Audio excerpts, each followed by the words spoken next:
ऊच नीच अधिकारी।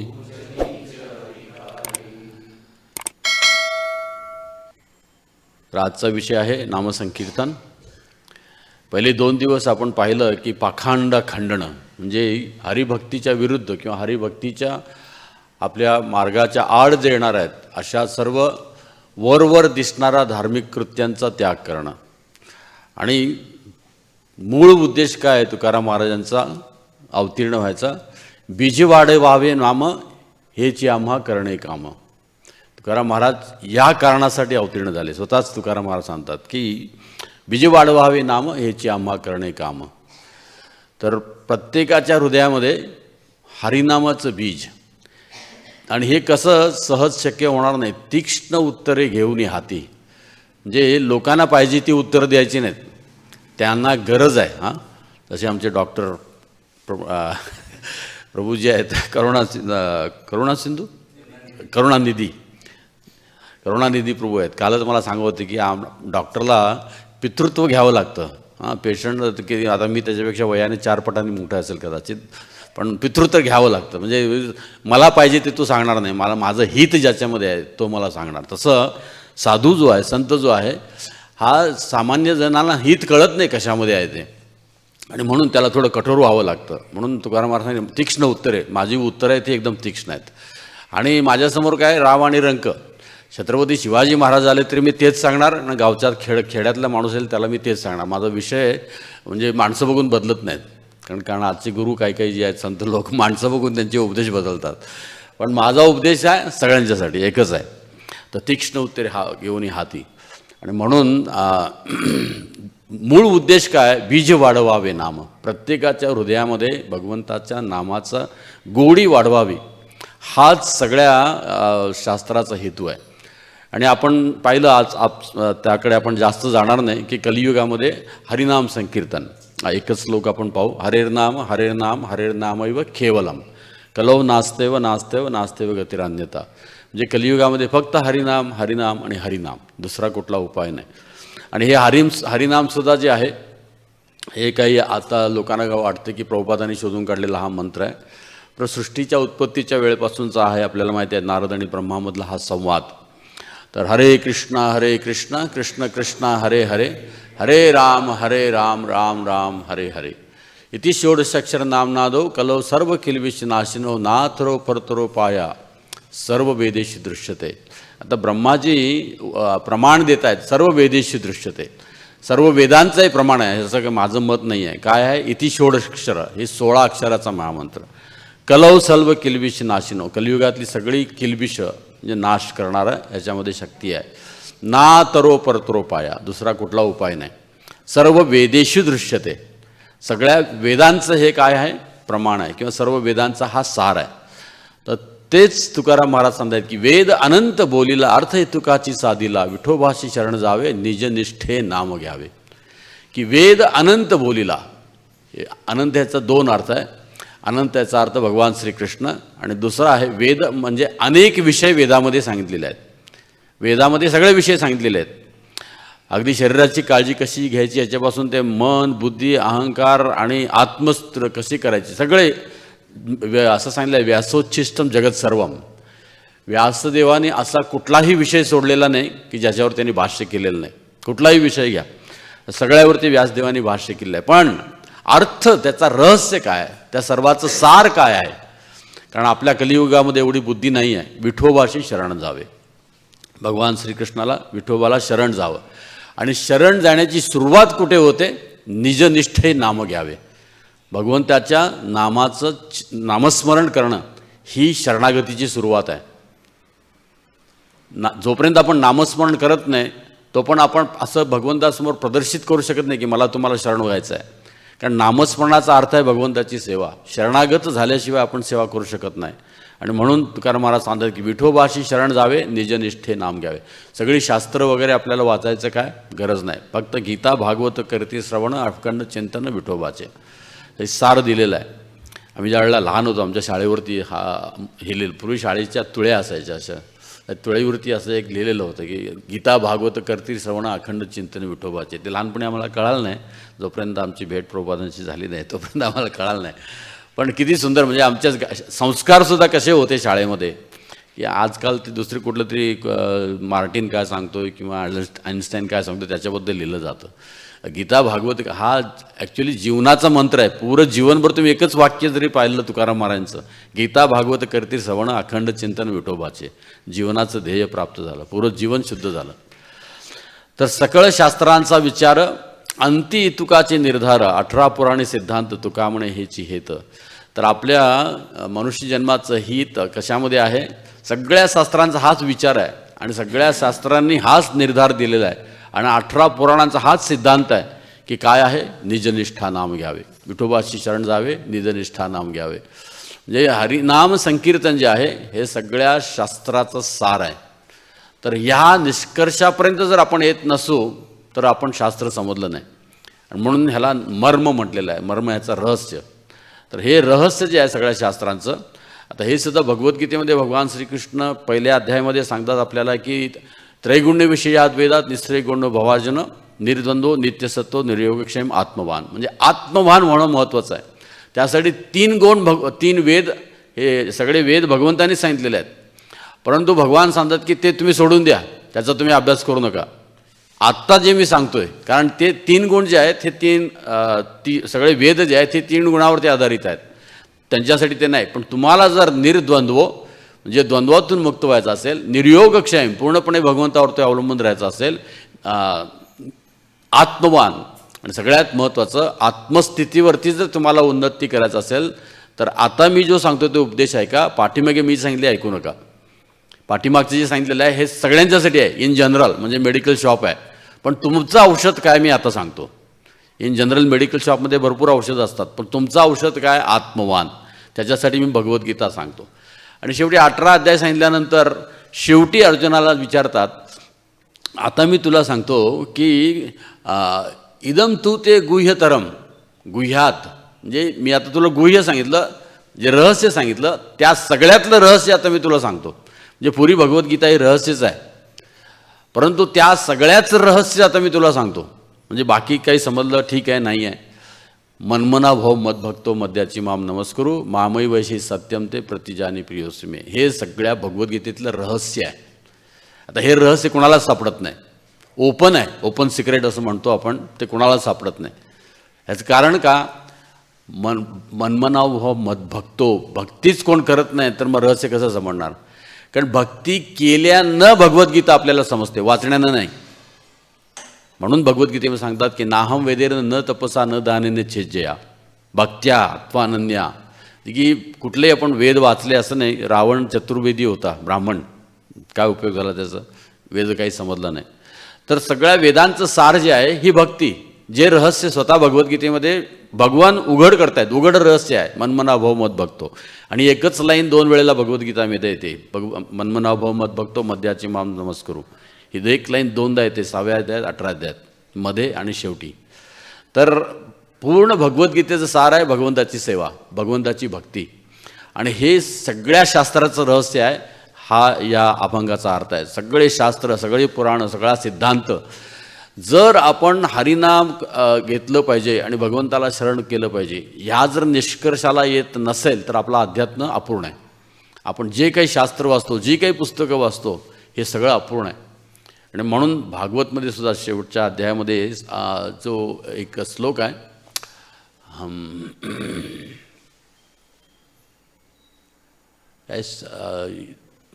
भागवत वाचलेल्या ठिकाणी भागवत वाचलेल्या दुसरीकडे जायची गरज नाही. सर्व वेदांत सारम ही श्रीमद भागवतम इष्यते तद्रसामृत तृप्तस्य नान्यत्यस्यात् रथे क्वचित. जे सर्व वेदांत सार, सगळ्या वेदांचं सार हे भागवत आहे. सर्व वेदांत सार हे श्रीमद भागवत. तद्रसामृत तृप्तस्य म्हणजे भागवतच्या रसाने जो तृप्त होतो, नान्यत्र, त्याला दुसरीकडे कुठे जाऊन काही शोधायची गरज नाही. आणि ह्या भागवतमचा शेवटचा श्लोक आहे नामसंकीर्तन, भगवंताचं नामस्मरण आहे. म्हणजे सगळ्या शास्त्राचा अंत कुठे होतो? नामसंकीर्तन. नामसंकीर्तन यस्य सर्व पाप प्रणाशनम प्रणामी दुःख शमनस्तम नमामि हरिं परम. तर नामसंकीर्तन जे आहे हे उद्देश जसं इथं तुकाराम महाराज एका अभंगात सांगतात की सगळ्या शास्त्राचा निचोड, सगळ्या शास्त्रांचा सार आहे, सगळ्या शास्त्रांचं रहस्य आहे. नामसंकीर्तन साधन पै सोपे, जळतील पापे जन्मांतरीची, हा अतिशय प्रसिद्ध असा अभंग आहे. न लगती सायास जावे वनांतरा, कुठल्याही प्रकारचे कष्ट नाहीत किंवा वनांतर म्हणजे कुठे जंगलामध्ये घर सोडून जायची गरज नाही. सुखे येतो घरा नारायण, जिथे भगवंताचं नामस्मरण आहे तिथे प्रत्यक्ष भगवंतच आहेत. ठाईचं बसोनी करा एकचित्त, पण जप कसा केला पाहिजे हे लक्षात ठेवा. ठाईचं बैसोनी, एका ठिकाणी बसून एकाग्र चित्तानं, ठाईचं बैसोनी, असं नाही की कुठंतरी ध्यान देते कुठं नाही. ठाईचं बैसोनी करा एकचित्त, आवडी अनंत आळवावा, म्हणजे आवडीनं प्रेमानं जप केला पाहिजे. उगीच आपलं सांगितलं आहे म्हणून नाही. काय आहे नियम? ठाईचं बैसोनी म्हणजे एका ठिकाणी बसून एक करा एकचित्त, आवडी अनंत आळवावा, प्रेमाने भगवंताच्या नावाचं जप करावं. रामकृष्ण हरी विठ्ठल केशवा, मंत्र हा जपावा सर्व काळ. रामकृष्ण हरी विठ्ठल केशवा, तर हे जे अनेक नामं आहेत भगवंताचे, नामनामकारी बहुधा निज सर्व शक्ती, त्याचंच हे आहे रामकृष्ण हरी विठ्ठल केशवा. मंत्र हा जपावा, असे भगवंताचं नामस्मरण कायम घ्यावं. आता हा कधी कधी प्रश्न विचारला जातो की तुकाराम महाराज रामकृष्ण हरी सांगतात, हरे कृष्ण महामंत्र कुठे सांगतात? तर चैतन्य उपनिषदमध्ये भक्तिविनोद ठाकूरांनी सांगितलेलं आहे की रामकृष्ण हरी हा मंत्र जो आहे हा हरे कृष्ण महामंत्राचा बीज मंत्र आहे. जे 3च अक्षर आहेत, हरे कृष्ण आणि राम, आणि 30 जे आहे 16 अक्षरामध्ये ह्याचा महामंत्र आहे. आणि भक्तिविनोद ठाकूर या प्रत्येक हरेचा अर्थ देत आहे त्या चैतन्य उपनिषदमध्ये. तर रामकृष्ण हरी जो आहे हा हरे कृष्ण मंत्राचा काय आहे? बीज मंत्र आहे. म्हणजे बीज आणि वृक्ष मोठं होतं. तर नुसतं रामकृष्ण हरी म्हटलं तर आपलं चित्त जे आहे हे काय होणार? इकडे तिकडे पळायला लागेल लवकर. म्हणून हरे कृष्ण कृष्ण कृष्ण हरे हरे, हरे राम राम राम हरे हरे, मनाला पळायला वेळ नाही. जितकं लांब मंत्र तितकं मन त्याच्यामध्ये गुंतून राहतं. रामकृष्ण हरी म्हटलं तर लगेच पळून जातं. पण हाच मंत्र ज्याला असा हरे कृष्ण महामंत्र आहे त्याच्यामध्ये सेवेची भावना पण येते आणि भगवंतावरती प्रेम पण आपलं वृद्धिंगत होत राहतं. याविण आणिक असता साधन, वहाज तसे आण विठोबाची, किंवा शपथ घेऊन सांगतो तुकाराम महाराज सांगतात की शपथ घेऊन. पूर्वीचे शपथीला काहीतरी मान होता, आजकाल शपथ लोक सगळेच घेतात. पण इथे तुकाराम महाराज वाहत असे आण म्हणजे शपथ, भगवंताची शपथ घेऊन सांगतो यावेळेला की दुसरं कुठलंही साधन नाही. तुका म्हणे सोपे आहे सर्वाहुनी, शहाणा तो घणी घेतोय ते. तर जो शहाणा आहे हा असं सोपं करून दिलेलं आहे, सगळ्यात सोपं कलियुगामध्ये दिलेलं आहे. तर शहाणा तो घणी घेतो येते. आणि हेच वाक्य आपण भागवतमध्ये पाहतो. चैतन्य महाप्रभूंचा अवतीर्णाचे जे वर्णन केलं जातं आहे, संकीर्तनचं जे आहे तिथे कोण आहे? बुद्धिमान व्यक्ती यजंती ही सुमेधसा, कृष्णवर्णम तुषा कृष्णम सांगोपांगास्त्र पार्शरम यज्ञही संकीर्तन प्राय. कलियुगामध्ये हा हरिनाम संकीर्तन आहे. यजंती सुमेधसा, तो शब्द तुकाराम महाराज वापरतात की शहाणा तो घणी घेतो येते. जो बुद्धिमान आहे तोच व्यक्ती या हरिनामाचा स्वीकार करतो, सगळ्या शास्त्राचं सार. नाम घेता उठाउठी होय संसाराची तुटी, म्हणजे येता जाता भगवंताचं नाव घ्या, काय जाणार आहे? काय ह्याला काय पैसे पडत नाहीत. होय संसाराची तुटी. आता लोक काही घाबरतात ह्या अभंगाला, माझा संसार तुटणार आहे का? पण संसार याचा अर्थ लग्न करणे नव्हे. संसार याचा अर्थ जन्ममृत्यू जरा व्याधी. काही लोकांना वाटते की संसार म्हणजे लग्न करणे. जर माझं वैवाहिक जीवन जे आहे ते संसार, त्याला संसार का म्हटलेलं आहे की त्या वैवाहिक जीवनात अडकून पडल्यानंतर संसार म्हणजे जन्ममृत्यू जरा व्याधीमध्ये अडकून पडावं लागतं, म्हणून त्याला संसार म्हटलेलं आहे. नाही तो संसार नाही आहे, विवाह. आमचं वैवाहिक जीवन चांगलं चाललेलं आहे म्हणा, आमचा संसार चांगला चाललेला आहे असं म्हणू नका, कारण हा शब्दप्रयोग उलटा आहे. संसार कसा चांगला चालू शकतो? जन्ममृत्यू जराव्याधी चांगली आहे का? तर मराठी लोकांना काय बोलावं हेही समजत नाही. वैवाहिक जीवन चांगलं आहे म्हणू शकता, ते पण भगवंताच्या कृपेखाली असाल तर.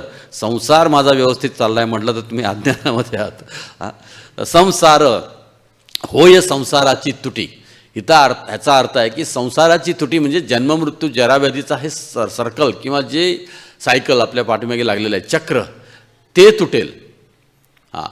तर ऐसा लाभ बांधा घाटी विठ्ठल पायी पडे मिठी, की असा लाभ जीवनामध्ये काहीतरी प्राप्त करा की ज्याच्यामुळे विठ्ठलाच्या चरणाला तुम्ही मिठी चरणाचे आश्रय घेऊ शकाल, किंवा पायावरची घट्ट मिठी, म्हणजे त्याला सोडून मी कुठे जाणार नाही. नामापरते साधन नाही, कलियुगामध्ये नामाशिवाय दुसरं कुठलं साधन नाही. जे तू करसे आणि काही, आणि कुठलीही गोष्ट करण्याची गरज नाही. नामाशिवाय दुसरं कलियुगामध्ये दुसरं कुठलं साधन नाही. हाकारूनी सांगे तुका, म्हणजे ओरडून ओरडून सांगतो मी, नुसतं सांगत नाही, ओरडून हाकारूनी सगळ्यांना, ते दुसरं काही नाही.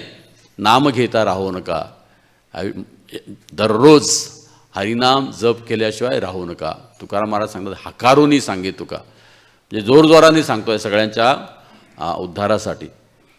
हरी म्हणता गती पातके नासती, कळी काळ कापती हरी म्हणता. म्हणजे हरी, एक हरी म्हटला, पद्मपुराण सांगितलं की एक हरी, या एक हरी जर आपण अंतःकरणपूर्वक भावनेनं म्हटला तर आपली सगळी पातकं नष्ट होतात एक हरीने. तर विचार करा, 16 मंत्राचा, 16 नावाचा हरे कृष्ण महामंत्र, 16 माळा, जे पातकं जवळ येत नाहीत. असं नाही की पातकं करायची नाही आहेत, करा आणि नंतर जप करा, असा याचा उद्देश नाही. 16 माळा ज्या आहेत म्हणजे पातकं आपल्या जवळच येत नाहीत, असलेली निघून तर गेलीच, पण जवळही येत नाहीत. पातके नासती, सगळ्यात पातकांचा नाश तर होतोच. कळी काळ कापती हरी म्हणता. कळी म्हणजे कलियुग, काळ. कलियुग आणि काळ दोन्हीही थरथर कापतात, त्यांनाही भय वाटते. जो हरीच्या नामाचा उच्चार करतोय त्याच्याजवळ कळी पण येत नाही आणि काळ पण येत नाही. आपण कलियुगामध्ये, इतर युगामध्ये फक्त काळाने ग्रासलेलं आहे, आपल्याला दोघांनी ग्रासलेलं आहे. कलियुग आपल्या पाठीमागे आहे आणि काळ पण आपल्या पाठीमागे आहे. इतर युगामध्ये फक्त काळ पाठीमागे असतो, सत्य, त्रेता आणि द्वापार. पण कलियुगामध्ये दोघंजण पाठीमागे आहेत. कलियुग पण आपल्या पाठीमागे लागलं आहे आणि काळ पण आपल्या पाठीमागे लागला आहे. तर या दोघांच्या तावडीतून सुटका एकच करू शकतो, आणि ते म्हणजे हरे कृष्णा कृष्णा कृष्णा हरे हरे, हरे राम राम.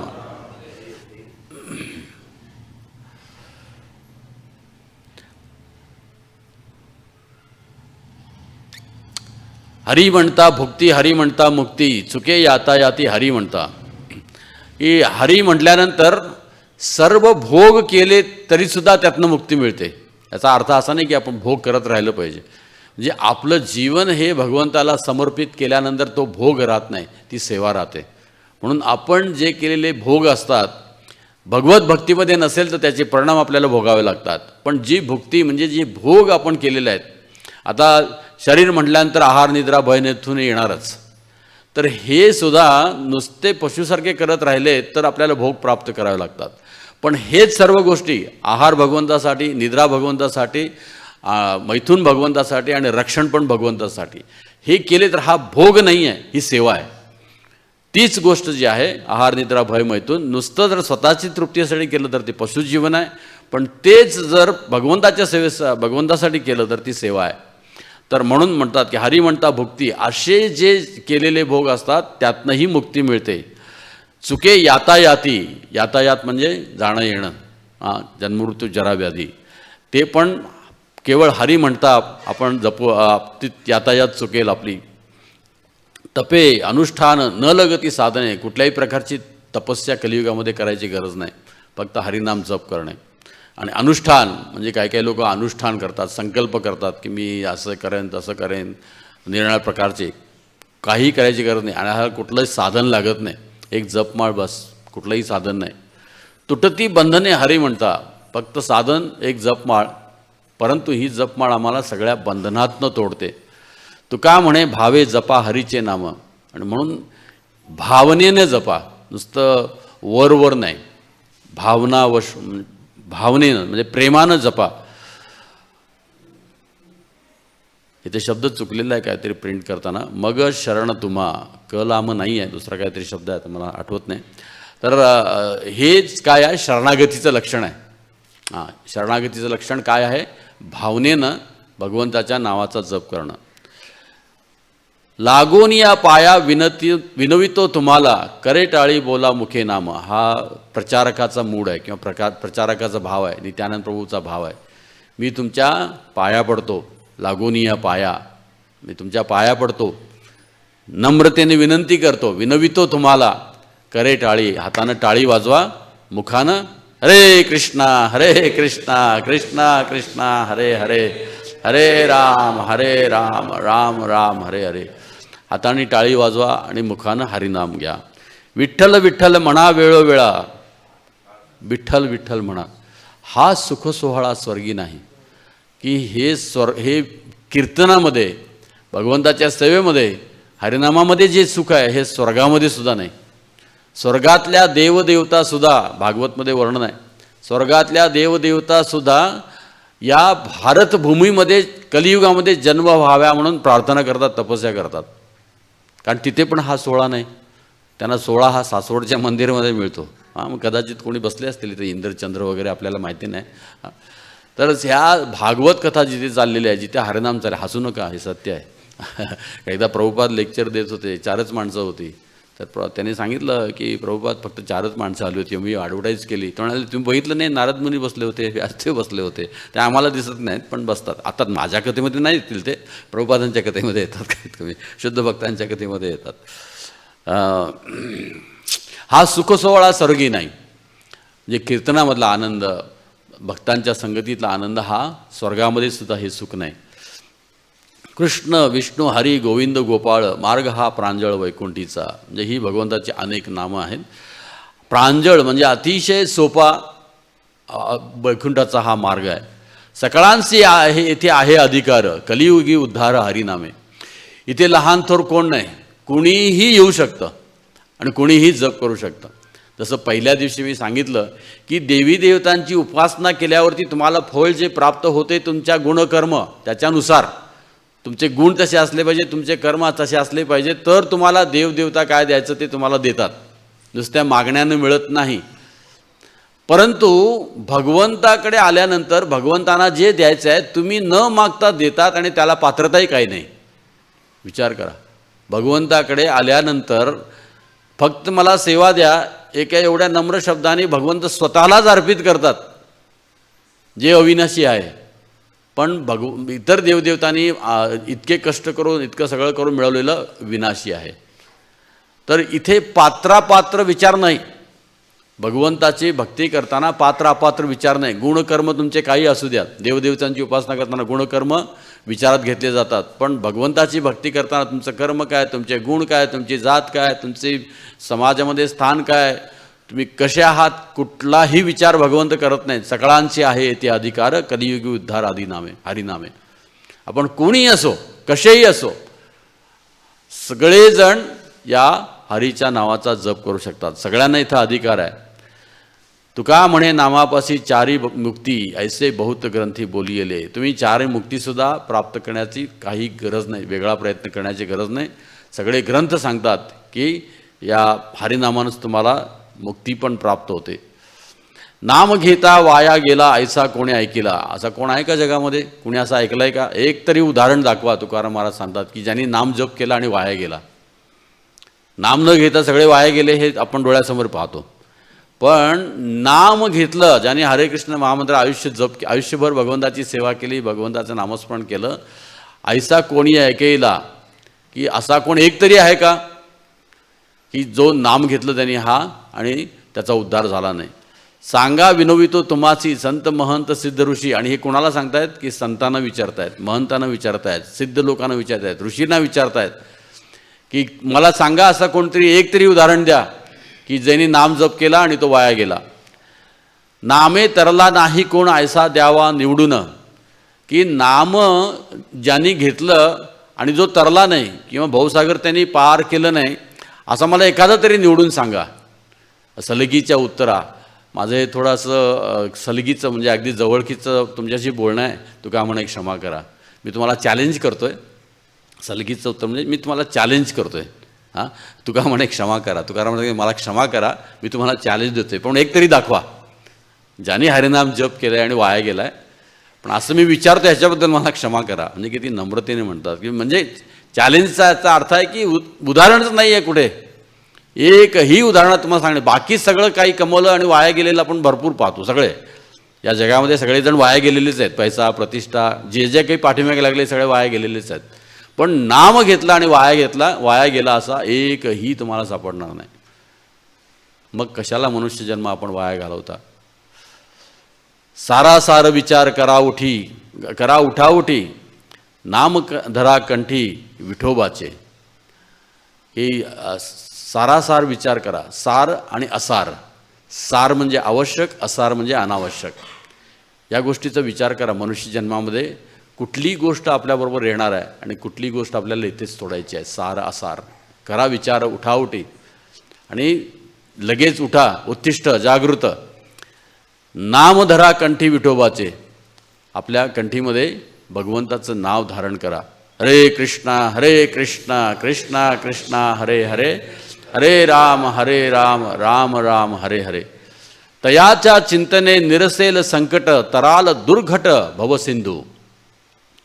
तर भगवंताच्या चिंतनानं तुमचं निरसेल म्हणजे पूर्णपणे नाश होऊन जाईल, नष्ट होईल संकट, जी काही संकट आहेत. आणि सगळ्यात मोठं संकट तराल दुर्घट म्हणजे अतिशय कठीण असा भवसिंधू जो आहे हा पार करणं हा आमच्या कुवतीमध्ये नाही आहे किंवा देवदेवतासुद्धा हे आपल्याला देऊ शकत नाहीत. तेषाम अहम समुद्धरता मृत्यू संसार सागरात. केवळ एकच व्यक्ती आपल्याला सोडू शकते आणि एकच वेळेला भगवंताने हे लिहिलेलं आहे. बाकी सगळीकडे ह्याची कॉपी आहे, परंतु भगवंत स्वतः सांगतात तेषाम अहम समुद्धरता मृत्यू संसार सागरात. जो मला शरण येतो मय्येव मन आदस्त्व मयी बुद्धी निवेशा. ज्यांनी मला आपलं मन बुद्धी अर्पण केलेलं आहे अशी व्यक्ती जी आहे ही जन्ममृत्यू जराव्याधी या चक्रातून मुक्त होऊ शकते. हा मार्ग दुर्घट आहे, परंतु भगवद्गीतेमध्ये शेवटी भगवंत अर्जुनाला 2 चॉईस देतात. यथेच्छसी तथा करू. त्याच्यानंतर सांगतात की मच्चित्ता सर्व दुर्गाणी मत्प्रसादात तरिष्यती अथचेत्वम अहंकाराम नोसृष्यसी विनश्यती. म्हणजे काय पूर्वी भगवद्गीता सांगितलं यथेच्छसी तथा करू. जबरदस्ती भगवंत करत नाहीत. जे तुम्हाला हवे ते कर. मी आता सगळं सांगितलं तुला यथेच्छसी, तुला पाहिजे ते कर, पण माझा ऐकलास तर मच्चित्ता सर्व दुर्गाणी म्हणजे दुर्घट, अतिशय दुर्गम असं जे संकट आहेत, सगळ्यात मोठं संकट जन्ममृत्यू जराव्याधी. मतप्रसादात माझ्या कृपेनं तू तरुण जाशील. आतचेतम अहंकाराम, पण अहंकाराने जर मग ऐकलं नाहीस विनश्यती, तुझा नाश होणार हे निश्चित आहे. आणि मग भगवान पुढच्या श्लोकामध्ये सांगतात की माझं ऐकलं नाही तर तुला कोणाच तरी ऐकावंच लागणार. तुझ्या मनाचं या भौतिक प्रकृतीच्या जबरदस्तीखालीच आहेस तू, तर का मला शरण येत नाही. तर असा इथं आहे तराल दुर्घट भवसिंधू. तर असा हा दुर्घट असा भवसिंधू केवळ हरिनाम चिंतनाने आपण ह्यातनं मुक्त होऊ शकतो. जन्मोनिया कुळी वाचे स्मरे राम, धरी हाची नेम अहर्निशी. जन्माला आल्यानंतर भगवंताचं नामस्मरण करा. हाच एक अहर्निशी म्हणजे रात्रंदिवस हाच एक नियम करा की भगवंताच्या नावाचं जप करणे. तुका म्हणे कोटी पुळे ती उपनीत, भावे गाता गीत विठोबाचे. म्हणजे एकच नाही, कोट्यावधी कुळं एक हरिनाम जप केल्यानं पवित्र होतात. म्हणजे एक शुद्ध भक्त जर असेल तर तो कोट्यावधी लोकांना पवित्र करू शकतो. भक्तिविनोद ठाकूर आपल्या जैवधर्मामध्ये लिहितात की एक भक्त ज्यावेळेला जप करतो त्याचा परिणाम संपूर्ण पृथ्वीवरती होत असतो. एक शुद्ध भक्ताचा जप, प्रभुपादांचा एक शुद्ध जप पहा. सगळ्या अजूनही हे इस्कॉन चालू आहे. सगळेजण त्यांच्या एका हरिनाम जपामुळे सगळे जप करायला लागले. त्यांनी जप करायला शिकवलं. एक तिथे प्रभुपाद इथे सांगतात तुका म्हणे कोटी कुळे ती पुनीत, म्हणजे कोट्यावधी लोक एक हरे कृष्ण महामंत्र जप करणार असेल तर त्याच्या पुण्याईनं पूर्ण होतात. म्हणजे तो प्रचार करतो, अर्थात त्याच्या पुण्याईनं म्हणजे तो करू शकतो. भावे गाता गीत विठोबाचे. कामामध्ये काम काही म्हणा राम राम. कामामध्ये असला, कितीही कामामध्ये असला तरी कामामध्ये खरं काम जे आहे राम राम म्हणणे म्हणजे भगवंताचा नावाचा जप करणे. जाईल भवश्रम सुख होईल दुःखाचे. म्हणजे सगळे भवश्रम दूर जातील आणि दुःख सारखं सुखासारखं वाटायला लागेल. परीक्षित महाराजांना शाप आला, 7 दिवसात मृत्यू होणार, दुःखद घटना आहे, पण त्यातही त्यांनी सुख पाहिलं, 7 दिवस भगवद्गीता भागवतम ऐकलं. तर भक्ती जी आहे दुःखाचं परिवर्तन सुखामध्ये करू शकते. म्हणून तुकाराम महाराज सांगतात की सुख होईल दुःखाचे, जाईल भवश्रम. आपला जो भवश्रम आहे तो निघून जाईल आणि दुःख जे आपल्या जीवनात आहे ते आपल्याला सुख प्राप्त करून देईल. म्हणून भक्तिविनोद ठाकूर सांगतात की जे काही माझ्या जीवनात अवघड प्रसंग आले ती भगवंताची माझ्या कृपावर प्राप्त झाली आणि तेच माझं सगळ्यात जास्त सुख होतं, कारण त्याच्यामुळे मी तुझ्याकडे आलो. कुंती पण तशीच प्रार्थना करते की जे काही सगळे कठीण प्रसंग माझ्यावर दिले तसेच प्रसंग माझ्यावर येऊ द्या, कारण असे प्रसंग गेल्यानं मला तुमची आठवण होते. आता हे सिक्रेट आहे दुःखामध्ये सुख कसं पाहणे. हे बाहेर आपण जोपर्यंत हा भाव, जोपर्यंत आपल्याला भक्तीतलं रहस्य समजत नाही तोपर्यंत आपल्याला दुःखामध्ये सुख कसं पाहायचं हे समजणार नाही. तोपर्यंत ही ओळ समजणं कठीण आहे. सुख होणे दुःखाचे, सुख होईल दुःखाचे. तर कुंतीच्या त्याच्यानंतर भक्तिविनोद ठाकूर, परीक्षित महाराज या उदाहरणावरून आपण अशी अनेक उदाहरणं आहेत की दुःखाचं सुखामध्ये कसं परिवर्तन करायचं. कळो येईल अंतकाळी प्राण प्रयाणाचे वेळी, राहती निराळी रांडा पोरे सकळ. टिपिकल तुकाराम महाराज. अंतकाळी म्हणजे मृत्यू ज्या वेळेला येईल त्यावेळेला कळेल प्राण प्रयाणाचे वेळी, जे ज्यावेळेला आपला प्राण जायला निघतो त्यावेळेला राहती निराळे. हे बाकी सगळे निराळे राहतात, आमच्याबरोबर कोणी येत नाही. हां, म्हणजे पत्नी, मुलं, नातेवाईक, मित्र, पैसा, प्रतिष्ठा जे काही आपण प्राप्त केलं हे आपल्याबरोबर मृत्यूच्या वेळेला येत नाही. त्यावेळेला फक्त दोघंच, एक तर यमराज नाहीतर विष्णुदूत आणि तुम्ही. जे काही आयुष्यभर केलं त्याच्यावरती कुणाची भेट मिळेल हे त्याच्यावरती, आयुष्यभर काय केलं त्याच्यावरती अवलंबून आहे. फक्त दोघंच ते आणि तिसरं कोण नसतं. तर आपल्याला विष्णुदूताची भेट व्हावी. हां, तर हा आपला प्रयत्न आहे. इतर कोणी बाहेरचे लोक मदत करणार नाही. हां, ना आमचे म्युच्युअल फंड, ना हेल्थ इन्शुरन्स, ना लाईफ इन्शुरन्स, हे सगळे इन्शुरन्स आम्ही करून ठेवलेले आहेत, आपल्याला रक्षण करतील. कोणीही येणार नाहीत. हां, जरी ते सांगतात योगक्षेम वहाम्यम, LIC पण मदतीला येत नाही. शेवटी तुकाराम महाराज कळो येईल अंतकाळी, हे अंतकाळी कळालेले आताच समजून घ्या ना. जर थोडं सारासार विचार करा, आताच समजून घ्या अंतकाळी माझ्या कोण मदतीला येणार आहे. हां, तर ते हे केवळ हरिनाम. आत्तापर्यंत जे काही हरिनाम केलं, हरिसेवा केली, हरिभक्तांची लीला हरिकथा ऐकल्या, हेच सगळं येणार आहे. राहती निराळी, हे सगळे बाकीचे निराळेच राहतील, आपल्याबरोबर कोण येणार नाही. पुरंदरदास आपले जे कर्नाटकमध्ये फेमस भक्त आहेत, तसे तुकाराम महाराज महाराष्ट्रामध्ये, असे कर्नाटकमध्ये पुरंदरदास. तर हे पुरंदरदास त्यांचं एक कन्नड भजन आहे, मी भजन नाही सांगणार, त्याचा अर्थ सांगतो, अतिशय सुंदर आहे. तर ते सांगतात की तुम्ही कुठलाही मेलेला व्यक्ती बघा, हां, त्याच्या आजूबाजूचे लोक जे रडत असतात किंवा नंतर जे 4-5 दिवस रडतात, 7-8 दिवस रडतात, ह्या लोकांची भावना बघा, ते का रडत असतात. अरे तू गेलास, माझं कसं होणार, माझ्यासाठी हे कोण करणार, मला हे कसं, तू हे केलंस माझ्यासाठी, तू हे केलंस माझ्यासाठी, केलंस माझ्यासाठी झालं. कोणीही विचार करत नाही त्याचं काय झालं, माझं काय, तू गेलास मला कोण प्रेम करणार, तू गेलास हे तू करत होतास, तू गेलास हे तू करत होतास, हे गेलास तुझ्यामुळे हे सगळं काय आलं, अरे त्याचं काय झालं. म्हणून जिवंतपणे तुम्ही विचार करा. मेल्यावरती दुसरे कोणी विचार करत नाहीत. तुम्ही पाठीमागे काय ठेवलं, पैसे किती ठेवलेत, प्रतिष्ठा किती ठेवले, एवढंच बघतील. तुम्ही कुठे गेलाय लिहितील पाठीमागे, स्वर्गवासी, कैलासवासी, वैकुंठवासी, बुद्धवासी काय असतील ते. हां, पण तुम्ही कुठे जाणार. पण पहिल्या दिवशी पाहिलं तर हे सगळे राहती निराळे, हे आताच समजून घ्या. पुरंदरदास म्हणून समजून घेतात की हे मेल्यानंतर रडतील सुद्धा, तुमच्यामुळे त्यांना काय फायदा होत होता ह्याची आठवण करून. तुमचं काय झालं ह्याची त्यांना काय देणगीर पडलेलं नाही आहे, तुम्ही कुठे गेला त्याचं काय पडलेलं नाही आहे त्यांना. म्हणून जिवंतपणे तुम्ही हा विचार करा, तुम्हाला कुठं जायचं आहे, कारण बाकीचे कोण तुमच्यासाठी विचार करणार नाहीत, तुम्हालाच विचार केला पाहिजे. म्हणून तुकाराम महाराज सांगतात राहती निराळी रांडा पुरे सकळ, जीता जीसी जैसा जैसा, पुढे आहे रे ओळसा, उगवणी फासा, काय करणे ते करी. अरे आता तुम्हाला पाहिजे तसं, जैसा पाहिजे तसं जगायला लागला, पण पुढे काय आहे ते ओळखा. कशाला उगीच गळ्याला फास लावून घेता, काय करायचं ते आत्ताच करा.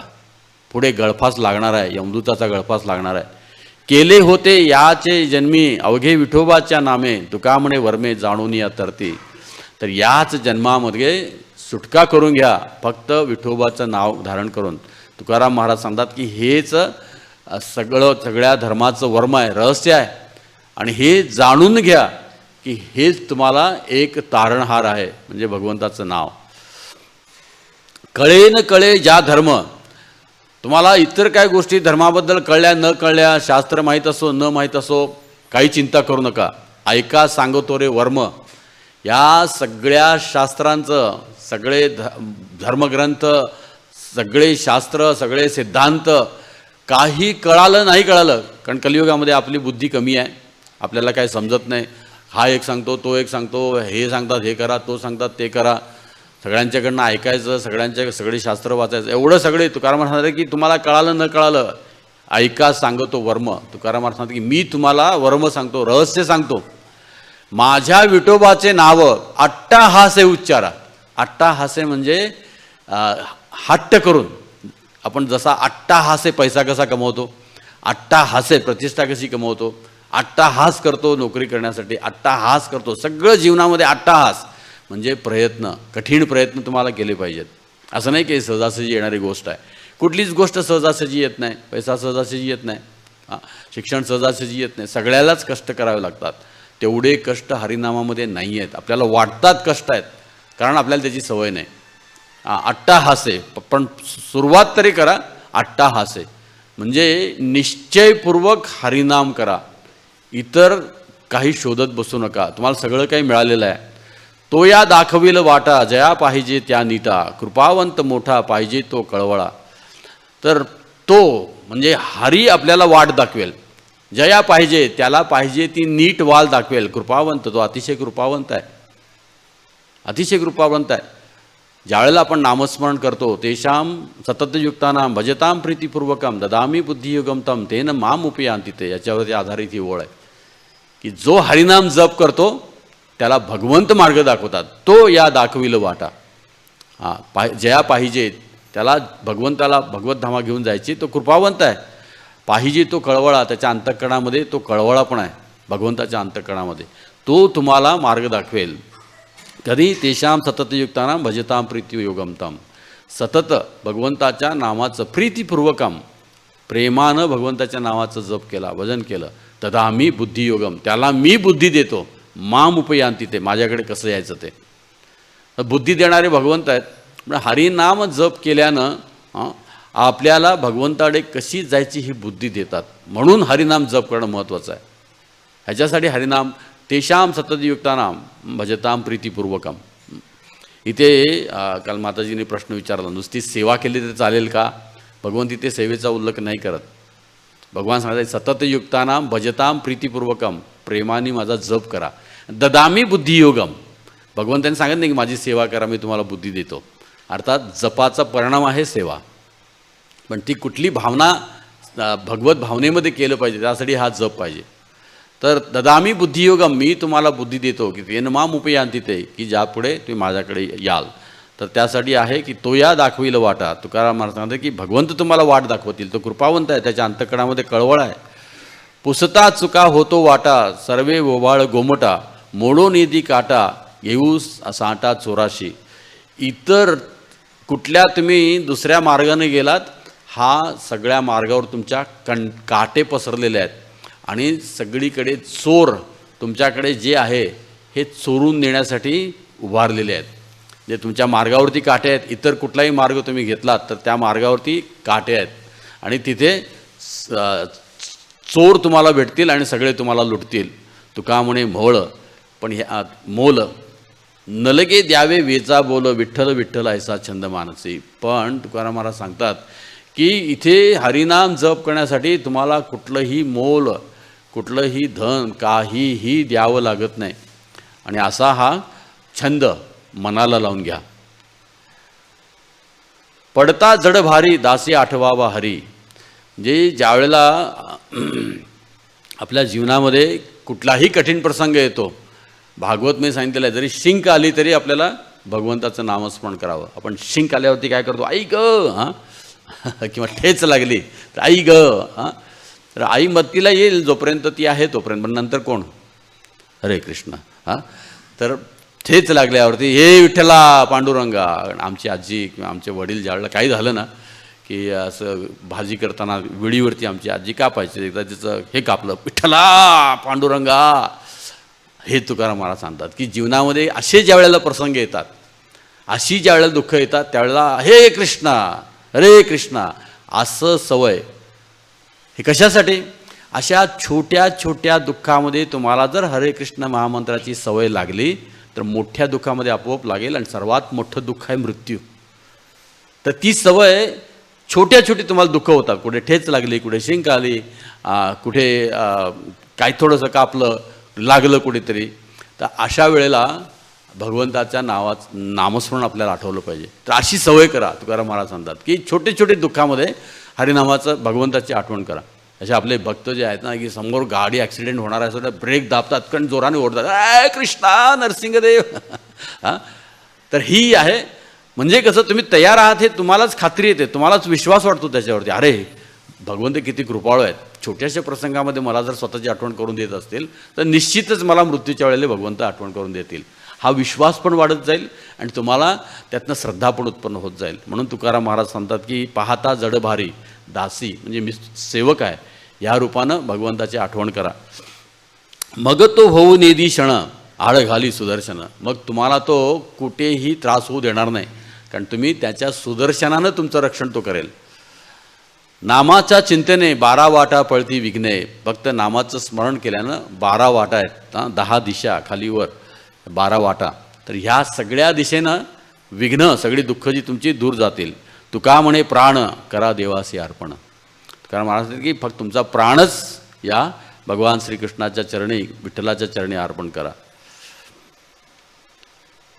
संध्या कर्म ध्यान जपतप अनुष्ठान अवघे जोडे नाम उच्चारिता. तुम्ही जे काही इतर करता आहात, संध्या करतात किंवा पुण्यकर्म करतात, ध्यान करतात, जप करतात, तप करतात, अनुष्ठान करतायत, हे सगळं केव्हा परिपूर्ण होईल? अवघे जोडे, त्याला हरिनाम जोडलं तर हे पवित्र होईल. पण नुसतं हरिनाम सोडून जर नुसती संध्याकर्म केलं, ध्यान केलं, जप केला, तप केला किंवा कुठलंही अनुष्ठान केलं, ते अपूर्णच राहणार. म्हणून जे काही आपण करतो, आपण सांगतो कलियुगामध्ये काय आहे? हरिनाम आहे. पण इतर गोष्टी आपण करतो, यज्ञ पण करतो, भागवत म्हणजे वेद पण वाचतो, दान पण देतो. तर ह्या नुसत्या दान देणं किंवा भागवत वाचणं किंवा इतर गोष्टी करणं, जर त्याला हरिनामाची जोड नसेल तर ती परिपूर्ण होत नाही. कारण भगवद्गीतेमध्ये सांगतात, भगवद्गीता की नाहम वेदेर न तपसा न दानेनं छेज्जया. मी वेद वाचून होणार नाही, न दानेनं, दान देऊन होणार नाही, तपस्या करून नाही. छेज्जया म्हणजे भगवंताच्या मूर्तीची सेवा केल्यानंतरसुद्धा मी तुम्हाला कळणार नाही. म्हणजे असं नाही की भगवंताची प्रत्यक्ष भगवंताच्या मूर्तीची सेवा छेज्जया म्हणजे मूर्तीपूजा, बाकी सगळ्या सेवा असू द्यात, तर भगवान सांगतात की ह्यानी मी तुम्हाला कळणारच नाही. भक्त्या, माझी प्रेम जे आहे भजन करतो, हरिनाम करतो, त्यानीच मी तुम्हाला कळेल. आणि मग तुमचे वेद पठण जे आहे हे भागवत परिपूर्ण होईल, मग तुमचं दान परिपूर्ण होईल, मग तुमचं मंदिरात जाणं, भगवंताची सेवा परिपूर्ण होईल, आणि मग तुमची तपस्या परिपूर्ण होईल. जिथे नाम नाही आहे तिथे या सगळ्या गोष्टी काय राहतात? अपुऱ्या राहतात किंवा अर्धवट राहतात. म्हणून अवघे जोडे नाम उच्चारिता. तर हरिनामामध्ये मग तुम्ही बाकी तुमची कर्म जी आहेत ती पण पवित्र होतात. नवेचे मोल काही न लागती सायाचं. इथे कुठल्याही प्रकारचं मोल तुम्हाला द्यावं लागत नाही, कुठलाही प्रयत्न करावा लागत नाही. तरी का आळस करीती झणी. झणी म्हणजे त्वरा करा, तुरंत कामाला लागा, आळस सोडून द्या. मनुष्य जन्म मिळालेला आहे, आळस सोडून द्या. एवढंच सोपं साधन तुम्हाला दिलेलं आहे. ऐसे हे सर का नेघेसे फुकाचे, काय तुझे वेचे मोलत्या. हे फुकटचं मिळालेलं आहे, तुम्हाला काही इथं द्यावं लागलेलं नाही. तर हे तुम्ही याच्यासाठी काय पैसे दिलेले आहेत. आणि उदाहरण देत आहेत, पुत्र स्नेहे शोक करी आजामेळ, तरी तो कृपाळू जवळी उभा. की अनाथांच्या नाथे घातला विमानी, नेला उचलोनी परलोका. ही आजामेळची कथा आहे. की आजामेळ पुत्र स्नेह, त्यांनी पुत्राचा स्नेह, मुलाचं नाव त्यांनी नारायण ठेवलं आणि ते नारायण उचललं तरी पण विष्णू आले, विष्णुदूत आले आणि अनाथांच्या नाथे घातला विमानी. म्हणजे सगळ्या अनाथांचा जो नाथ आहे, म्हणजे आपण सगळे अनाथ आहोत, आपला नाथ आहे भगवान श्रीकृष्ण, त्यांनी विमानामध्ये त्याला ठेवलं, नेला उचलून परलोका आणि त्याला वैकुंठ धामामध्ये घेऊन गेले. हे उदाहरण आपण भागवतमध्ये पाहतो. तर तुकाराम महाराज आपल्याला तेच उदाहरण देत आहेत. अंतकाळी गणिका पक्षियांच्या छंदे राम राम पडे उच्चारिते. ही पण एक पुराणामध्ये कथा आहे की एक वेश्या जी आहे गणिका, पिंगळा, तर ते पिंगळा तिच्याकडे एक पोपट असतो. तो पोपट राम राम म्हणतो, तिला ती राम राम म्हणायला शिकवते. तर पोपट्याबरोबर ती पण राम राम म्हणते आणि ती राम राम म्हणत ती सुद्धा शुद्ध होते. त्याचं उदाहरण तुकाराम महाराज देत आहेत. अंतकाळी गणिका पक्षियांच्या छंदे रामनाम पडे उच्चारिले. पक्षियाच्या म्हणजे पोपट राम राम तिला म्हणायला शिकवते आणि त्याच्याबरोबर ती राम राम म्हणते. आणि एवढं राम राम म्हणजे फक्त पोपटाबरोबर राम, पक्षियाच्या छंदे, पोपट जप करायला आहे म्हणून मी पण जप करतो, एवढं असं रामनाम जे आहे ते तिला. तव त्या दीनानाथा कृपा आली कैसे. त्या दीनानाथ, आपण सगळे दीन आहोत आणि आमचे सगळे दिनांचे नाथ भगवान श्रीकृष्ण, तरी त्या दीनानाथा कृपा, जे त्याला कळवळ आला, त्यांनी कृपा दिली, त्याने तिथेशी वैकुंठाशी नेले, तिला पण वैकुंठाला घेऊन गेले. अवचिता नाम आली हा हे गती, चिंतिती चित्ती जवळ असे. चुकून जरी आपल्याकडे हे नाम कोणी घेतलं तरी त्याचे एवढे परिणाम आहेत. तुकाराम महाराज सांगतात, चुकून जरी कोणी नाव घेतलं, आणि हेच भागवतमध्ये पण सांगितलेलं आहे की कुणी निंदा करताना, कोणी चेष्टा करताना जरी नाव घेतलं तर त्याचाही परिणाम होतो. तर तुका म्हणते भावे स्मरता. जर तुम्ही भावनेनं जर विचार केला तर विचार करा, कोण जाणे ते दशे, त्याची दशा काय. जर अवचिता म्हणजे चुकून कोणी जरी नाम घेतलं, गणिका ती पिंगळा वेश्या आहे, तिने नाव चुकून घेतलं, तिला माहिती नाही नामाचा महिमा वगैरे काय. अजामिल अर्थात जन्माने ब्राह्मण होता पण लागला खूप कर्माला, पण त्यांनी मुलाचं नाव घेतलं, भगवंताचं नाही, त्यांना एवढं फळ मिळतं. तुकाराम महाराज सांगतात की कोण जाणे तुम्ही भावे स्मरता. भागवतमध्ये पण हेच सांगितलेलं आहे की तुम्ही भावे स्मरता, जर इच्छेपूर्वक भावनेनं जर भगवंताचं नाव घेतलं, कोण जाणे तय दशा, त्याची दशा म्हणजे त्याची अवस्था काय होईल, म्हणजे किती पुण्यवान आहे तो किंवा किती भगवत भक्त होईल. अजाणतेपणाने केलेल्या कृताला एवढं फळ मिळतं आहे, तर जाणतेपणाने केलेलं हरिनाम जे आहे हे किती परिणामकारक असेल असं तुकाराम महाराज सांगतात.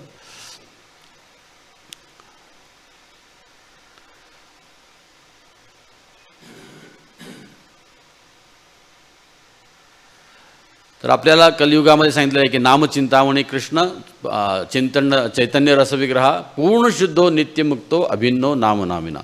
नाम हे चिंतामणी आहे. जसं चिंतामणी वृक्ष जो आहे त्याच्या खाली जो बसतो त्याला त्याच्या इच्छा पूर्ण करतात, तसं भगवंताचं नामस्मरण नामसुद्धा हे चिंतामणी आहे. म्हणजे सर्वोच्च आपल्याला भगवत प्राप्ती करायची. इतर काही प्राप्त करू शकता पण कशाला वाया घालायचा वेळ. नामचिंतामणी चैतन्य रसविग्रहा पूर्ण शुद्ध. भगवंताचं नाव कसं आहे, हे पूर्ण शुद्ध आहे. नित्यमुक्त. भगवंताचं नाव हे भगवंतासारखंच आहे. भगवंत कधीही बंधनामध्ये अडकत नाहीत म्हणून त्यांचं नाव आहे अच्युत, म्हणजे कधीही न पडणारा 3 गुणामध्ये. तर असे भगवंत नित्यशुद्ध नित्यमुक्तो अभिन्नो. भगवंताचं नाव आणि भगवंतामध्ये फरक नाही. तर प्रभुपाद उदाहरण देतात की जसं पाणी पाणी पाणी म्हटलं तर पाणी आणि नाव पाणी हे वेगळं आहे. नुसतं पाणी पाणी म्हणून तहान भागणार नाही, तर त्यासाठी प्रत्यक्ष पाणी प्यावं लागतं.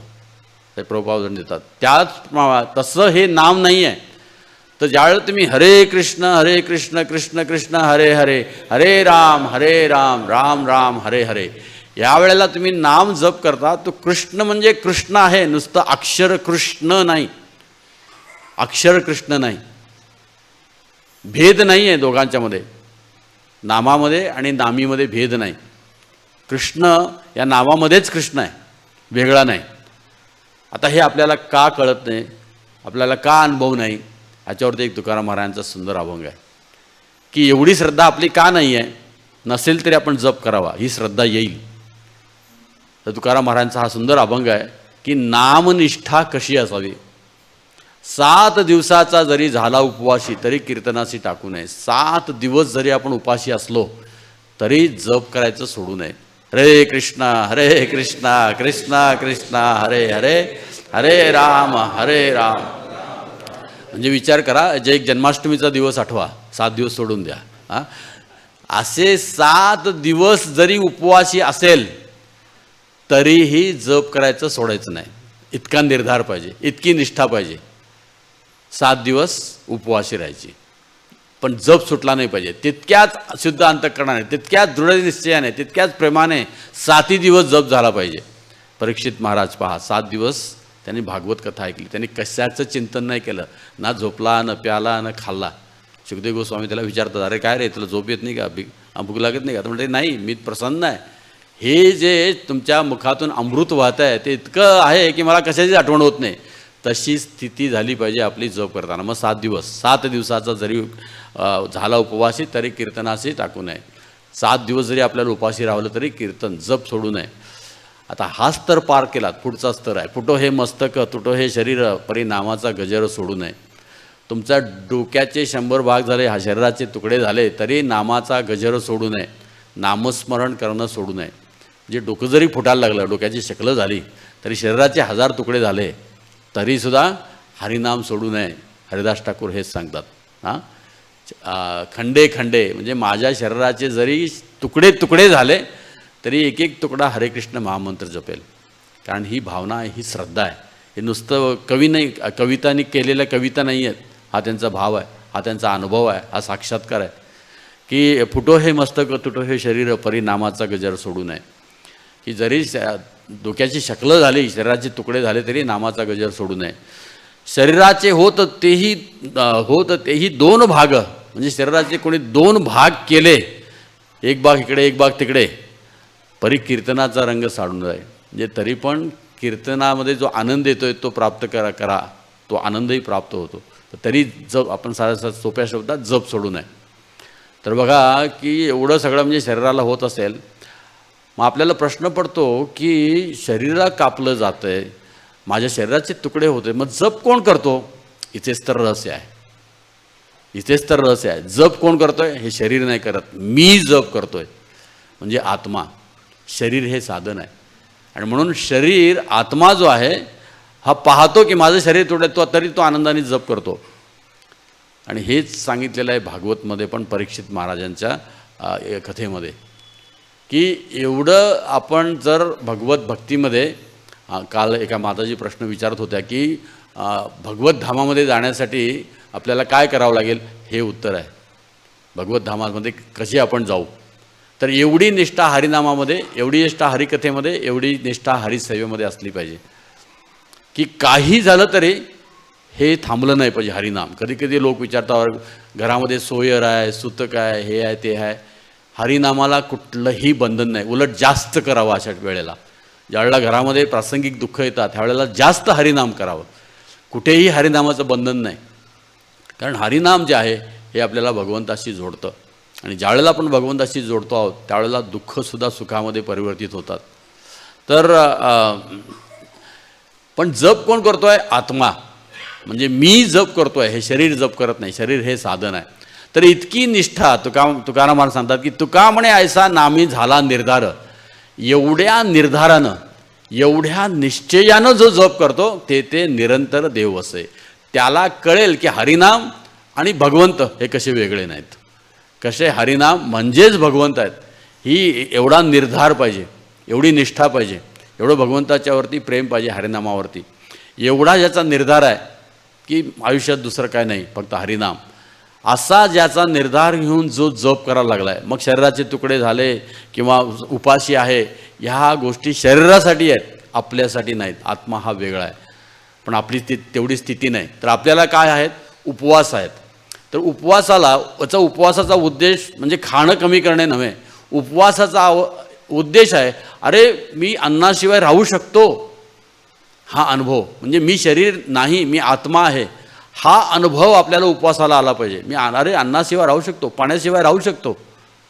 तर पण त्याचा कुठे उपयोग केला पाहिजे? तेवढा वेळ हरिचिंतनामध्ये, तेवढा वेळ हरिकथेमध्ये. तर आपल्याला कळते की अरे आपल्याला जगण्यासाठी हरिकथा आणि हरिनाम हे पुरेसं आहे. मग ह्या शरीरासाठी एवढे कष्ट कशासाठी करा? हा अनुभव प्रत्येक उपवासातून आपल्याला आला पाहिजे. उपवास हा केवळ याचा अर्थ जवळ, वास, भगवंताच्या जवळ बसणे. काही काही लोक उपवास करतात आणि टी व्ही जवळ बसतात. दिवसभर वेळ कसा घालवणार, आणि दुपारचा काही काही लोक अर्धा दिवस उपवास करतात. दुपारी टी व्हीजवळ बसतात. याचा अर्थ जवळ, भगवंताच्या जवळ. भगवंताच्या जवळ बसणे म्हणजे नाम आणि हरिकथा. तर उपवासाच्या दिवशी जास्त हरिनाम, जास्त हरिकथा आणि शारीरिक क्रिया कमी. जे काही आपण शरीराने करतो, निद्रा कमी, आहार कमी, भय नाही, मैथून नाही, ह्या सगळ्या गोष्टी उपवासाच्या दिवशी नाही. कारण ह्या आपल्याला शरीर भावनेवरती ठेवतात. ह्याच्या आहारी जोपर्यंत आपण जातो या शरीर भावनेवरती ठेवतात. आणि म्हणून तुकाराम महाराज सांगतात की 7 दिवसाचा जरी उपवासी तरी कीर्तनाशी सोडू नये. मग हे बाकीचे दुसरे जरी मस्तक डोकं दुखायला लागलं किंवा आपल्याला डोकं कोण फोडत नाही, डोकं दुखतं आहे आपलं एवढंच, बाकी काही नाही, आपलं डोकं कोण फोडायला आलेलं नाही, तर डोकं दुखतं आहे तरी पण प्रयत्न करावा आपला हरिनाम जप करण्याचा. तर ऐसा ज्याचा नामे निर्धार हे सगळ्यात महत्त्वाचं आहे. तेडे निरंतर देव वसे. आता पुढचा जो अभंग आहे हा चैतन्य महाप्रभूचा जो हे आहे की हरिनाम घेताना की माझी भावना जी आहे, नयनम गलदश्रूया वदनम गदगद हृदया गिरा, त्याच्यासारखाच हा आहे. नाम आठविता सद्गीत कंठी प्रेम वाढे पोटी ऐसे करे. तुमचं नाव घेताना माझा कंठ सद्गदित व्हावा आणि तुमचं प्रेम तुमच्यावरती असलेलं माझं प्रेम माझ्यामध्ये वाढावं असं कर, मी भगवंताकडे प्रार्थना करतायत. रोमांच जीवनी आनंदाश्रू नेत्री, म्हणजे माझ्या अंगावरती रोमांच येतील, माझ्या डोळ्यामध्ये अश्रू येतील. अष्टांग ही गात्री, म्हणजे 8 अंग आहेत, आपल्या शरीर जे आहे 8 अंगांनी बनलेलं आहे. तर सगळी माझी इंद्रिय या सर्वामध्ये तुझ्याबद्दल प्रेम उत्पन्न होईल असं कर. सर्व ही शरीर वेचो या कीर्तने गाऊ निश्चितीने नाम तुझे. माझं सगळं शरीर जे आहे जर आपल्या कीर्तनामध्ये, तुमच्या कीर्तनामध्ये, तुमच्या नामस्मरणामध्ये मी अर्पण करू. गाऊ निशिदीने नाम तुझे, की निशिदीन रात्रंदिवस मी तुझं नामस्मरण करू. तुका म्हणे तुझे न करी कल्पांती. कल्प अंत जरी झाला तरी दुसरं काय करू नका. म्हणजे कल्पभर, म्हणजे पूर्ण कल्प, भगवंताचं एक आयुष्य कल्प, ह्या कल्पभर जरी तुम्हाला हरिनाम करावं लागेल, दुसरं काय करू नका. ह्याच्याशिवाय दुसरा कुठला उपाय नाही. तुम्हाला जर असं वाटतं अरे हरिनामाला मदत करते की नाही, नाही, तुकाराम कल्पांती, कल्पभर जरी तुम्हाला जे हरिनामाचा जप करावा लागला तरी एवढा विश्वास ठेवा की दुसरं कुठलं साधन नाही. सर्वदा विश्रांती संतापाई. आणि हे कधी होईल? संतांच्या चरणाशी राहिले तर ही तुमची श्रद्धा राहील. सद्गदित कंठ दाटो येणे फुटो रे हृदय, जे की माझं हृदय फुटो, की माझ्या हृदय जे आहे हे फुटो, तुमच्या तुमचं एवढं प्रेम माझ्या अंतःकरणामध्ये येऊ. सद्गदित, माझा कंठ सद्गदित हो. चिंतनाचा एक लाहो तुमच्या हो विठ्ठला. की ही स्थिती कधी येईल की माझं हृदय, की माझ्या हृदयापासून हृदय तुटेपर्यंत मी तुम्हाला एक अशी हरिनाम जप करेन. एक हरिनाम, जसा द्रौपदीने हृदय तुटणं त्याला म्हणतात. द्रौपदीने जसा भगवंताला पुकार केला हृदयापासून, हृदय तुटो, तसं तुकाराम महाराज सद्गदित, माझा कंठ सद्गदित हो, किंवा माझं हृदयापासून, आपण मराठीमध्ये त्याला बेंबीच्या तेठापासून म्हणतो, पण ते शब्द येतात, भावना हृदयापासून येते. बेंबीच्या तेठापासून ओरडावं, पण भावना बेंबीकडे नाही, भावना शरीर हृदयामध्ये आहे. तर हृदयापासून, हृदय तुटून, ह्या इतका द्रौपदीसारखा आपण मी कधी नेत्री जळ वाहो सदा, माझ्या डोळ्यामध्ये पाणी कधी व्हायला लागेल. गलदम नयत सुधार्या, आनंदाचे रोमांच माझ्या शरीरावरती कधी उभा राहतील. तुका म्हणे कृपादानं, ही माझी इच्छा आहे, एवढंच माझ्यासाठी करा. तर तुकाराम महाराज ही 2 जे आहेत हे नयनम गलदश्रुधार्या या चैतन्य शिक्षाष्टकमच्या आधारावरती ही 2 आहेत. तर तुकाराम महाराज, आपण हे आता एवढं सगळं 4 दिवस प्रवचन ऐकली, 2 दिवस धर्म काय नाही ते ऐकलं, 2 दिवस धर्म काय आहे ते ऐकलं. तर तुकाराम महाराज एवढं सगळं समजलं, तुम्हाला अथवा न समजला सोडून द्या. एक अभंग आहे तुकाराम महाराजांचा अतिशय प्रसिद्ध आणि माझा आवडता. आता तरी पुढे हाची उपदेश, नका करू नाश आयुष्याचा. एवढा एक जरी अभंग लक्षात ठेवलात, आता झालं पाठीमागे नुकसान ते सोडून द्या, आपल्या हातात नव्हतं. आता तरी पुढे, पुढे हा एकच उपदेश, नका करू नाश आयुष्याचा. तुमच्या आयुष्याचा नाश करू नका. सकळांच्या पाया माझे दंडवत, हे प्रचारकाची कळकळ पहा तुकाराम महाराजांच्या अभंगातून. मीच तुमच्या पायात पडतो, तुम्हाला दंडवत करतो. काय आहे पहा, आपली लायकी आहे का? तुकाराम महाराज सांगतात मी तुमच्या पाया पडतो. आपली लायकी नाही, पण प्रचारकाचे हृदय आहे.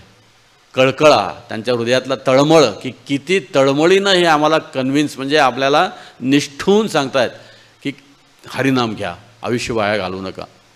सकाळांच्या पाया माझे दंडवत, आपुलाले चित्त शुद्ध करा. काय करा? आपलं चित्त शुद्ध करा. एवढं एकच करायचं आहे. तुम्ही जागा सोडायची गरज नाही, घर सोडायची गरज नाही, व्यवसाय सोडायची गरज नाही, काहीही सोडायची गरज नाही. आपुलाले चित्त शुद्ध करा, आपली भावना शुद्ध करा. आणि हे कसं होणार? हित ते करावे देवाचे चिंतन. मनुष्य जन्माचं हित कशामध्ये आहे? भगवंताच्या नामाचं जप करणे, देवाचे चिंतन, दुसरा कुठला उपाय नाही. आणि ते कसं? करोनिया मन एकविध, एकाग्र चित्तानं भगवंताच्या नावाचं एकविध. जसं आपण एकनिष्ठ भक्ती पाहिली, जप करताना सुद्धा मन एकविध असलं पाहिजे, म्हणजे दुसरा कुठला विचार नाही. करोनिया मन एकविध, एकविध एकाग्र चित्तानं भगवंताच्या नावाचा जप करा. हा सगळ्या उपदेशाचा सार आहे. आणि हेच सार रूपगोस्वामी उपदेशामृतमध्ये सांगतायत की सगळ्या उपदेश सारम हरिनाम संकीर्तन. तर सगळं सार जे आहे याचा निष्कर्ष आहे हरिनाम संकीर्तन. आणि हे तुटू नये म्हणून इतर कर्मकांडावरती वगैरे तुकाराम महाराज निंदा करतात की ह्या इतक्या सुंदर मार्गापासून आपल्याला ह्या गोष्टी दूर ठेवतात. म्हणून देवदेवतांची उपासना किंवा कर्मकांड जी आहेत, हे सगळ्या गोष्टी या सुंदर अशा हरिभक्तीपासून आपल्याला दूर ठेवतात. आणि म्हणून तुकाराम महाराज त्याची कठीण शब्दामध्ये, कठोर शब्दामध्ये निंदा करतात. त्याचा उद्देश निंदा करणं नाही, निंदितो स्वभाव, म्हणजे तो ज्याच्यामध्ये आपण अनर्थाने अडकून पडलेलो आहोत तिथून आपण बाहेर पडावं. आणि शेवटी तुकाराम महाराज तुका म्हणे हेची हित जे आहे, का म्हणे काय तो कराल व्यापार, आपणची हित आपण जाणे, की ह्याच्याकडे व्यापार म्हणून बघा. कारण आपली व्यापारी बुद्धी आहे ना कलियुगामध्ये. मी हे केलं तर मला मिळणार काय? सगळ्या गोष्टी प्रत्येकाला विचारा, अरे मला हे करायला सांगा, मला मिळणार काय? हे करायला ठीक आहे, हरिनाम घ्या, मला मिळणार काय? हा पहिला प्रश्न आहे, मला मिळणार काय? तुकाराम महाराज ह्याच्यासाठी सांगतात, तुका म्हणे काय होय तो व्यापार. व्यापार म्हणून सुद्धा ह्या गोष्टीकडे बघा की हरिनाम जप केल्यानं काय मिळतं आहे. आता आपण 4 दिवस ऐकलं आहे काय मिळतं आहे ते. पण या जगातली कुठलीही गोष्ट तुम्हाला जन्ममृत्यू जराव्याधीतून मुक्त करून भगवंताच्या सेवेमध्ये लावू शकत नाही. हे तुम्हाला हरिनामान प्राप्त होतं. हे कोण देऊ शकतं का? कुठेही जा, कुठेही जा, ह्याची मागणी करा, ही इच्छा ठेवा की मला या संसार चक्रातून मुक्त व्हायचं आहे, जन्ममृत्यू जराव्याधी, आणि माझा जो स्वभाव आहे भगवंताची सेवा ती मला प्राप्त करायची आहे. कुठेही जा, कुठेही मिळणार नाही तुम्हाला हा मार्ग. बिझनेस म्हणून बघा की आपण जर हरिनाम केलं, एक आयुष्य. प्रभुपाद एकदा मायापूरला एका बिल्डिंगच्या छतावरती बसले होते. भक्तिचरू महाराजांना ते सांगतात की इतकी आयुष्य तुमच्या मनाप्रमाणे तुम्ही वागलात, इतकी आयुष्य काय मिळालं तुम्हाला? जन्ममृत्यू जराव्याधी, पुन्हा पुन्हा. एक मनुष्य जीवन भगवंताला अर्पण करा. एक बुद्धी वापरा, सारासार विचार करा. एक मनुष्य जन्म भगवंताला अर्पण करा आणि तुम्हाला कोणीही जे देऊ शकणार नाही ते स्वतः भगवंत तुम्हाला देतील, स्वतःच तुम्हाला देतील. आणखी काय पाहिजे? हरे कृष्णा कृष्णा कृष्णा हरे हरे, हरे राम राम राम हरे हरे. तर हे आहे हरिनाम चिंतन. आज पुढचा जो भाव आहे जे गोपी भाव, हा अतिशय गहन असा विषय आहे. पण काही लोक असं म्हणतात की तुकाराम महाराज तर वैकुंठाबद्दल बोलतात, गोलोक वृंदावनबद्दल कुठे बोलत नाहीत किंवा गोपींच्याबद्दल कुठे बोलत नाहीत. पण तुकाराम महाराज ज्यांना प्रचार करतायत त्याच्याप्रमाणे ते बोलतात. परंतु तुकाराम महाराजांचा स्वतःचा भाव काय आहे? तुकाराम महाराज कुठल्या भावनेमध्ये आहेत? जे चैतन्य महाप्रभू सांगतात, गोपी भरतूर पद कमलयोर दास दासानुदास. गोपी भाव हा सगळ्यात श्रेष्ठ आहे. गोपी या सगळ्यात उच्च भगवंताच्या भक्त आहेत आणि त्यांच्याकडनं भक्ती चैतन्य महाप्रभू सांगतात की आपण शिकतो. आपण गोपींचे दासांचे दास आहोत. आणि म्हणून तुकाराम महाराजांच्या अनेक अभंगामध्ये सुद्धा ह्याची वर्णन आहेत. आपण जास्त विचार करणार नाही याचा, ज्याचा आता एक फक्त ह्याला विषयाला स्पर्श करतो आहे आपण, की तुकाराम महाराजांची भावना काय, तुकाराम महाराजांचे हृदय काय, तुकाराम महाराजांच्या हृदयामध्ये काय आहे. ब्रह्मादि कैसा देव अगोचर, कैसा त्याचा पार जाणवेल. की ब्रह्मा, इंद्र, सूर्य, चंद्र अशा देवता आहेत, त्यांना हा कृष्ण अगोचर, त्यांनाही समजत नाही. कैसा त्याचा पार. आमच्यासारख्या मनुष्याला ते कसे समजेल? जर देवदेवता ब्रह्मा वगैरे समजत नाही, जाणून घेण्यासारखी एकच गोष्ट आहे, जाणवेल देव गवळीयांच्या भावे. तुका म्हणे भावे संचित हे. आपण एवढं संचित प्राप्त केलं पाहिजे की गोपींचा भाव, गोपींनाच कृष्ण समजला, तर त्यांच्या सेवकांचा सेवक होण्याचं संचित आपल्याकडे असलं पाहिजे. तर मग आपल्याला कृष्ण समजेल. ब्रह्माला समजला नाही, इंद्राला समजलं नाही, आम्हाला काय समजणार आहे? जाणवेल देव गवळीयांच्या भावे. तर हा तुकाराम महाराज असं जर सांगतात तर त्यांना कृष्ण कुठल्या भावनेमध्ये कळाला असेल हे काही वेळच रहस्य सांगायची गरज नाही. तुकाराम देहू पंढरपूर सोडून कुठेही गेले नाहीत, वृंदावनला कधीच गेले नाहीत, पण वृंदावनच्या भावनेवरती त्यांच्या गवळणी आहेत.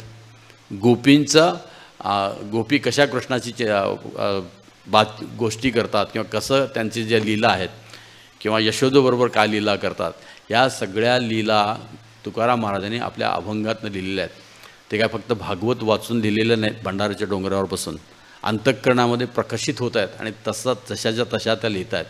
वाचून कुणीही कविता करू शकेल. आजकाल आपल्या इस्कॉनमध्ये पण अनेक भक्त आहेत, भागवतवरती कविता करतात, भगवद्गीतेवरती कविता करतात. तसे तुकाराम महाराजांचे अभंग नाहीत. जाणवेल देव गवळीयांच्या भावे, त्यांच्यामध्ये हा गवळीयांचा भाव आहे, म्हणून तर ते कृष्णाला नीट जाणू शकतात. तर वैकुंठाची गोष्ट केलेली आहे, कारण लोकांना गोलोक वृंदावन सांगायला लागलं तर ते समजण्यासारख्या गोष्टी नाही आहेत. म्हणून प्रचारकाचा भाव जो असतो तो आपल्या स्तरावरती येऊन प्रचारक आपल्याला प्रचार करतात. तर हा पुढची एक अशीच एक भगवंताचं जे एक लीला आहे, याच्यावर अजून मी याच्यावरती लिहायचं आहे. मग तर आपण ह्या एका श्लोकावरती थांबू. हरे कृष्णा कृष्णा कृष्णा हरे हरे, हरे राम राम राम.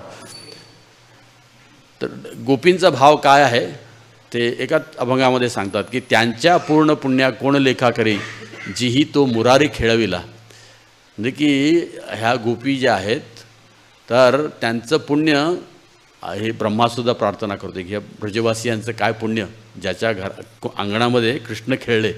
तसंच तुकाराम महाराज सांगतात की ज्याने मुरारे ह्या कृष्णाला खेळवलं त्या गोपींचं पुण्य काय. खेळविला जेही अंतर्बाह्य सुखे, मिळवून मुखे चुंबन दिले. त्याला अंतर्बाह्य त्याला खेळवला, त्याला पकडून त्याला चुंबन दिलं.